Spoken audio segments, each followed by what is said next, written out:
Présentation d'une filtration pour une piscine miroir débordement que l'on vient de réaliser. Bien écoutez, déjà j'espère que tout le monde va bien. Donc je vais vous montrer un petit peu ce que l'on a fait. Là ici, vous retrouvez un ensemble de tuyaux et de vannes, ainsi que des pompes et filtres. Donc je vais vous expliquer un petit peu comment ça a fonctionné. Tout d'abord, simplement, eh bien ici arrivent toutes les parties aspiration. Donc aspiration à l'intérieur de la piscine, ainsi que aspiration à l'intérieur du bac tampon.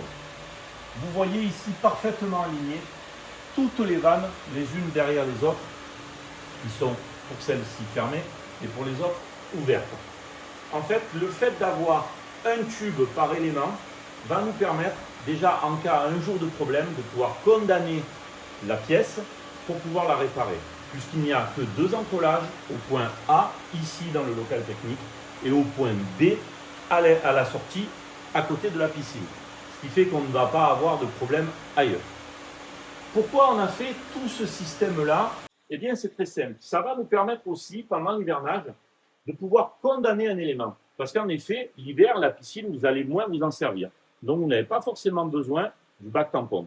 À ce moment-là nous allons fermer des vannes et faire fonctionner la piscine uniquement sur le bassin et non pas sur le débordement du bac tampon. Cela va permettre d'avoir des économies d'énergie.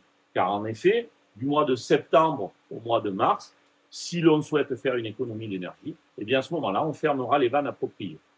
Cela va nous permettre aussi, avec le jeu de vannes de refoulement qu'il y a là, de choisir à quel endroit on va refouler pour pouvoir avoir un meilleur nettoyage à l'intérieur du bassin. Donc tout ça nous permet d'avoir un bassin très très propre et un hydraulique parfaitement fluide. Maintenant, je vais vous expliquer un petit peu comment ça fonctionne. Eh bien, toutes les eaux du bassin arrivent par ces tubes qu'il y a ici et passent par ces vannes. Elles descendent dans le tube qu'il y a là, ainsi que dans le tube qu'il y a ici. Le tube qu'il y a là, on arrive sur cette pompe, on appelle ça une pompe de gavage. Cette pompe-là a un rôle unique, et j'ai bien dit unique, c'est prendre de l'eau et la renvoyer dans le bassin sans jamais passer par la filtration. Cela va nous permettre de gonfler la piscine et de faire un très bel effet de débordement. Vous pouvez voir ici un clapet à piston. Ce clapet-là à piston nous sert à quelque chose de très très particulier. Ce clapet va nous permettre, dans le cas où on aurait un problème de vase communicant entre la piscine et le bac tampon, de bloquer l'eau chaque fois qu'on va arrêter la piscine. Le clapet à piston va bloquer l'eau afin qu'il n'y ait pas communication entre le bac tampon et la piscine. Ce clapet à piston, il faut le nettoyer. Et oui, parce que là, vous voyez, on est dedans le local technique que l'on a réalisé, que mon technicien, Damien Richard, a réalisé, et je l'en remercie pour son travail, parce que c'est de l'excellent travail. Eh bien, ce clapet à piston, il va falloir le nettoyer à minimum une fois par an. Car là, chez le client, on peut le voir par terre, il y a des petites aiguilles de pin qui vont venir se mettre dans les interstices de ce clapet à piston-là et qui pourraient le bloquer et donc entraîner un désordre. Donc pensez bien, une fois par an, il faudra le nettoyer. Ensuite, vous avez le deuxième tuyau qui arrive ici et là qui arrive dans la pompe de filtration. Toujours pareil, pompe de filtration équipée d'un clapet à piston. À partir de là, l'eau va rentrer dans le filtre à sable que vous trouvez ici. D'accord?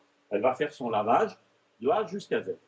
Quand vous voudrez faire un lavage de filtre, n'oubliez pas que vous avez ici le petit œil de turbitude qui vous permettra de dire si l'eau est propre ou non.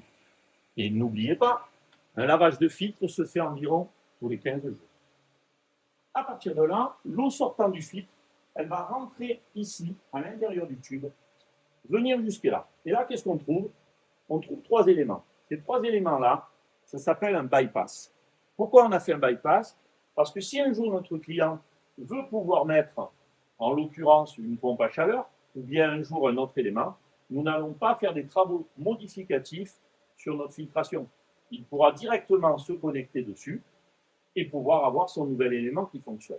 De là, vous voyez que la vanne est ouverte, celle-ci est fermée, l'eau arrive ici, elle passe par ici, elle arrive donc au système de cellules, donc cellules redox, cellules pour notre système de régulation de pH et cellules de température. Une fois qu'elle passe par là, elle arrive par un système d'électrolyse au sel qu'il y a ici, de marque DAB. Elle continue son cheminement, elle arrive ici. On retrouve encore un de nos amis clapés à piston, d'accord, toujours pour la même raison. Et ensuite, on part dans le système de refoulement qu'il y a ici. Tous les tubes que vous voyez là sont des tubes de refoulement et viennent alimenter la piscine en eau. Mais voilà, une piscine à débordement, ça ne fonctionne pas que comme ça. Et là, vous voyez déjà, techniquement, il y a du travail. Ça fonctionne aussi, elle va avoir besoin d'eau, puisque vous allez vous baigner, il va y avoir de l'évaporation, automatiquement, il va falloir la remplir de nouveau. À partir de là, voilà ce que l'on a fait. Par rapport au système d'installation de remplissage que nous avons ici, nous avons réalisé ce système-là, avec une vanne de coupure pour pouvoir ouvrir et fermer l'eau, dans le cas où on rencontre un problème. Ici, nous arrivons sur un filtre à tamis, à cet endroit-là. Ici, vous retrouvez une électrovanne. Cette électrovanne va nous permettre d'ouvrir et de fermer, en fonction de sondes que nous avons mis à l'intérieur du bassin, d'ouvrir et de fermer pour pouvoir mettre de l'eau dans la piscine. Et ici, nous avons mis un compteur d'eau. Nous avons mis un compteur d'eau, ça nous permet de voir précisément la consommation du bassin et regarder si on rentre dans un cadre acceptable de consommation. Cela pourrait aussi nous éveiller en cas de problème. J'espère que cette petite vidéo vous a plu. Nous, vraiment, on se régale de travailler comme ça pour nos clients et de faire des piscines et des prestations de ce type-là. Donc, j'espère qu'elle vous plaise à vous aussi. Et puis, je vous dis à bientôt. Ciao, ciao.